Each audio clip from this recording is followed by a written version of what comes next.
Darüber möchte ich sprechen mit Nico Lange. Er ist Sicherheitsexperte. Schönen guten Tag, Herr Lange. Also wir sehen jetzt, die Kämpfe gehen unverbittert weiter, werden eher noch intensiviert.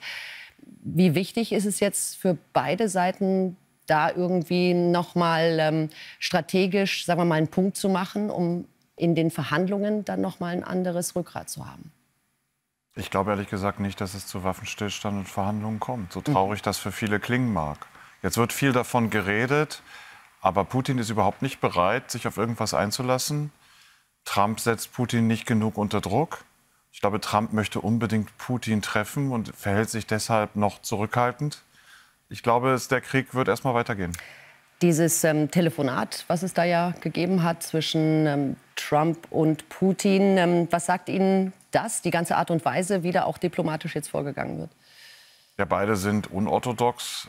Putin kennt man schon länger, aber auch Trump ist ja nicht neu. Das ist eine besondere Art, zu verhandeln, miteinander zu sprechen. Es hat eine gewisse neue Qualität, wenn die alternative Realität da noch eine Rolle spielt. Also die angeblich eingekesselten Soldaten, die da jetzt gehen lassen oder wo darum gebeten wird, sie gehen zu lassen, die es aber nicht gibt. Da weiß man manchmal auch gar nicht, wie soll man damit noch umgehen, wenn jetzt so alternative Fakten irgendwie eine Rolle spielen.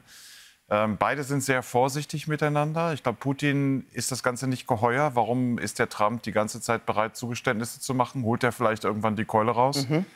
Aber ich glaube, es deutet alles darauf hin, dass jetzt die Arbeitsgruppen sich in Saudi-Arabien treffen und dass es dann zu einem Treffen kommt. Es kann aber auch sein, dass die USA und Russland jetzt ihre Beziehungen normalisieren, Eishockey miteinander spielen, Botschaften wieder öffnen, solche Dinge tun, aber dass der Krieg in der Ukraine trotzdem weitergeht. Auf der ISS sind Sie auch immer noch zusammen unterwegs. Aber jetzt schauen wir noch mal auf das, was ja geplant ist, auch wenn Sie sagen, es ist unwahrscheinlich, dass es dazu kommen wird. Eine energieanlagenbegrenzte Waffenruhe. Wie sinnvoll wäre das denn überhaupt?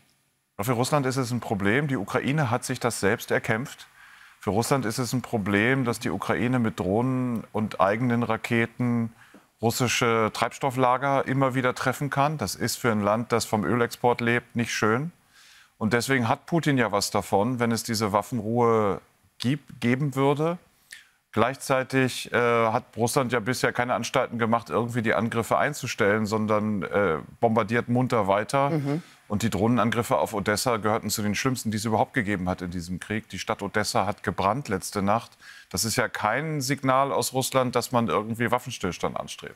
Dennoch wird ja auch aus der Ukraine auf russischem Gebiet weiter angegriffen. Sind das nur kleine Nadelstiche gegen Putin oder hat das wirklich Substanz? Sind das wirklich empfindliche Treffer, die da erzielt werden? An der Frontlinie in der Ukraine ist es ja schon länger so, dass Russland da in Gegenangriffen steckt, die von den Ukrainern ausgehen und dass Russland bei Pokrovsk, bei Toretsk, anderswo Probleme hat. Russland wird immer überschätzt, aber die haben schon auch Probleme.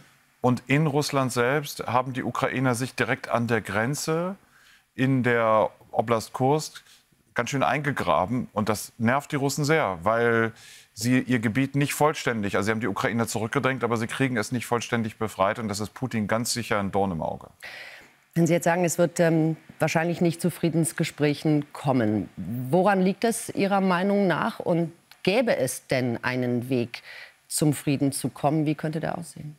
Putin hält seine Maximalziele bisher aufrecht. Trump setzt ihn nicht genügend unter Druck. Also es braucht mehr Druck aus den USA. Naja, guten Willen gibt es nicht. Putin ist ja der den Krieg angefangen hat. Also Aber wenn man keinen Druck macht, macht er weiter. Wie könnte der Druck konkret aussehen? Trump hat eine Intuition, die, glaube ich, richtig ist. Er will die Energiepreise runterbringen. Er will die russische Schattenflotte daran hindern, Öl zu verkaufen. Putin lebt von diesen Einnahmen sehr stark. Ich glaube aber nicht, dass man den Preis so schnell runterbringen kann, dass Putin wirklich unter Druck kommt.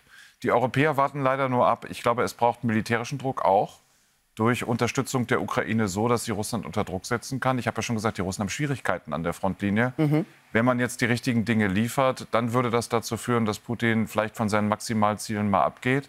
Wenn man einfach nur so weitermacht wie jetzt, da kann man noch so viel reden und telefonieren, sich auch treffen, aber Putin führt den Krieg weiter. Würde das auch heißen, Taurus-Lieferungen jetzt gleich? Die neue Bundesregierung sollte die Taurus zusammen mit den schwedischen Kampfflugzeugen Gripen liefern. Das wäre eine gute Initiative. Was bräuchte es tatsächlich sonst noch von der neuen Bundesregierung jetzt in Sachen Ukraine? Wie sollte man sich jetzt positionieren? Also es braucht erstmal eine Bundesregierung, möglichst schnell, die handlungsfähig ist. Ich glaube, deutsch-britische Zusammenarbeit ist sehr wichtig. Die Briten haben ja ein Stück weit die Führung übernommen. Deutschland wäre da ein guter Partner. Deutschland, Großbritannien, die Mittelosteuropäer, die Nordeuropäer, wenn die enger zusammenarbeiten. Na, aus Frankreich hören wir viele Worte. Aber ich habe nicht den Eindruck, dass diesen Worten irgendwas folgt. Ich glaube, dann lieber mit denen arbeiten, die wirklich was machen. Macron müsste vielleicht mal, außer ständig Ideen zu haben, mal konkret was tun zur Unterstützung der Ukraine. Dann wäre er glaubwürdiger. Aber mit den Mittelosteuropäern, den Nordeuropäern Dinge zu tun. Deswegen sage ich auch, Taurus gemeinsam mit den Schweden liefern, mit dem Gripen-Kampfjet.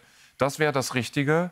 Und wenn Deutschland da stärker wieder den Anschluss findet, dann können sich andere auch nicht mehr so verstecken. Die Italiener, die Franzosen, die Spanier, die bisher viel zu wenig machen. Schauen wir mal, ob die neue Bundesregierung unter Friedrich Merz dann da auch liefert. Dankeschön, Nico Lange. Gerne.